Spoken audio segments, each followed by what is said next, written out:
Your life vanishes in exactly 60 seconds if you don't act now. It is 4:12 p.m., and the cold ring of coffee in your mug marks the final hour of your existence. That rhythmic hum of the air conditioner isn't just machinery, it's a countdown timer disguised as background noise. You're standing in your kitchen, staring at the granite countertop, but the sunlight hitting the stone has shifted into a lethal, impossible angle. Vibration that has defined your home's atmosphere for years. But outside, the sky has shifted. It is no longer blue. It is the color of a bruised peach, heavy and suffocating. You don't have time to process the physics of the light. You only have time to understand the geometry of your exit. The phone in your pocket buzzes, a sharp, digital vibration against your thigh. It is the reverse 911 call. The message is short, sterile, and entirely lacking in nuance. Evacuate immediately. You have 60 minutes. You look at the clock again. 4:13 p.m. You have 59 minutes to dissolve the last 5 years of your life. The kitchen suddenly feels like a cage. You reach for the pantry, then stop, hand hovering over a box of pasta. You don't need pasta. You need a life. You need to identify what remains of you when the walls are gone. You move to the bedroom. This is where the paralysis sets in. You see your closet. The shirts are perfectly hung. The shoes are aligned. You realize with a cold, hollow sensation in your chest that none of these things matter. The brain is an inefficient storage device in these moments. It tries to hold on to the sweater you bought in Denver instead of the hard drive containing your tax records. It is an evolutionary glitch. We are wired to gather, to hoard, to protect. We are not wired to categorize items by survival utility while the wind outside begins to howl with the sound of a freight train. You grab a small box. You fill it with random, incoherent fragments. A ceramic cat, a fountain pen that leaks, a singular, framed photograph of a dog you lost 3 years ago. You leave your laptop charger plugged into the wall. You forget your passport. You walk back into the hallway, and the silence of the house is deafening. It isn't a quiet house. It is a house that has stopped being a home. The property has already begun its transition from an asset to a memory. You feel like a trespasser in your own bedroom. You walk to the front door. You grab your keys, not because you need them to start the car, but because your hands need something to grip. Your palms are damp. The air outside is thick with the scent of pine needles, ash, and something metallic. The smell of ozone from a sky that is literally burning. You step onto the porch. The neighborhood is a study in controlled chaos. Your neighbor is tossing bags of laundry into the back of a truck, his movements jerky and uncoordinated. He doesn't look at you. He is staring at the horizon where the mountain meets the sky, his eyes wide and unblinking. You climb into your vehicle. The dashboard reads 4:32 p.m. You have already lost 20 minutes. The car engine turns over with a comforting, familiar sound. It feels like a betrayal to start a machine that will take you away from everything you built. You back out of the driveway. You don't look back at the garage. You don't look at the flower beds you spent all of last spring tending. You look at the road. It is a ribbon of asphalt that leads to safety, but it feels like a path into a void. You drive slowly. Every house you pass seems to be watching you.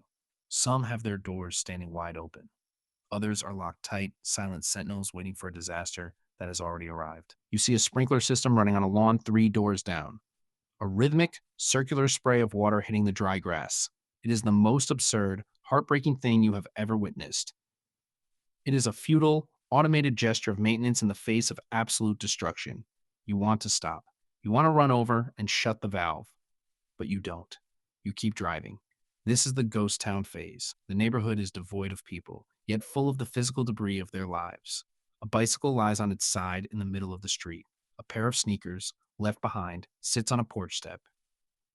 It feels like you are driving through a set piece from a film, a location that has been evacuated for a catastrophe that exists just off camera. You are the last one out. The realization hits you with the weight of a physical blow. There is no one behind you. If a tree falls, if a wire snaps, if the road is blocked, you are the only one who knows. The isolation is complete. The smoke is thicker now. It is gray, swirling in heavy curtains that obscure the sun. Your headlights are on, but they barely cut through the haze. You are driving through a world stripped of color. Everything is shades of charcoal and ash. You check the rearview mirror. Nothing but orange glow. The fire isn't a creature. It is a process. It is a chemical reaction that is consuming the forest, the power lines, and the history of this place. You think about the box you packed. You wonder if you grabbed the right things. Did you take the documents? Did you take the hard drive? No, You took a ceramic cat. The irony of the decision making process is almost funny. You feel a hysterical bubble of laughter rising in your throat, but you swallow it down. The road narrows. You are caught in the bottleneck. This is the 1 hour limit. The research was right. Every vehicle in the neighborhood is now on this single 2 lane road. The traffic is a motionless, suffocating mass of red taillights. You sit in the driver's seat. You wait. You watch the clock again. 4:48 p.m. You are not moving. The existential dread settles into your bones. You realize that your life is now measured in car lengths. If the fire reaches this road, the car becomes a steel trap. You watch the driver next to you. She is holding a cat carrier, her knuckles white against the handle. She is crying, but she isn't making a sound. You turn your radio on. The static is white and harsh, covering the entire dial. No news, no updates, just the hum of the mountain's wrath. You think about the house again. You think about the back door. Did you lock it? The memory is blurred. You think about the photos in the hallway, the ones of your parents. You will never see them again. The knowledge that these objects are currently turning into light and carbon is a form of cognitive dissonance that leaves your brain reeling. You are still alive, yet you are watching your past die. You move forward 10 feet. The progress is agonizing. You are part of a caravan of the displaced. Everyone is holding onto their steering wheels like life rafts. There is a strange, shared language of looks, a nod to the person in the next car, a fleeting moment of connection between people who are losing their entire social and physical infrastructure. You are no longer a citizen of this town. You are a refugee in your own vehicle. The label is sharp, uncomfortable, and entirely accurate. You realize that you have moved from being a person who possesses things to a person who possesses only his immediate survival. You reach the intersection at the edge of the development. The police have set up a perimeter. A flare burns on the asphalt, a bright, angry star in the smoky twilight. The officer is motioning for you to turn left, away from the hills, toward the highway. You turn. The engine strains as you climb the incline toward the main road. The transition is violent. 1 minute you are in your neighborhood. The next you are on a high-speed thoroughfare, merging into a line of traffic that stretches for miles. The ghost town is behind you now. You look out the side window. You can see the glow and massive, pulsating orange mass, reflecting against the low-hanging clouds. It is beautiful in a terrifying, primal way. It is the end of the world for the geography you knew. You check the dashboard one last time. 5:12 p.m. The hour has passed. You are safe, technically. You are alive. But you are empty. You have a box in the passenger seat with a ceramic cat and a broken watch. You have a full tank of gas and a road that goes on forever. The neighborhood you lived in is now just a coordinate, a spot on a map that is currently being overwritten by heat and flame. You don't ask yourself why you left so late. You don't ask yourself why you grabbed the wrong things. You understand now that the evacuation wasn't a choice. It was a gravitational pull. The machine took what it wanted and it let you go because you were already on the outside. You keep driving. The highway is dark and the headlights point toward a future that feels completely untethered from your past.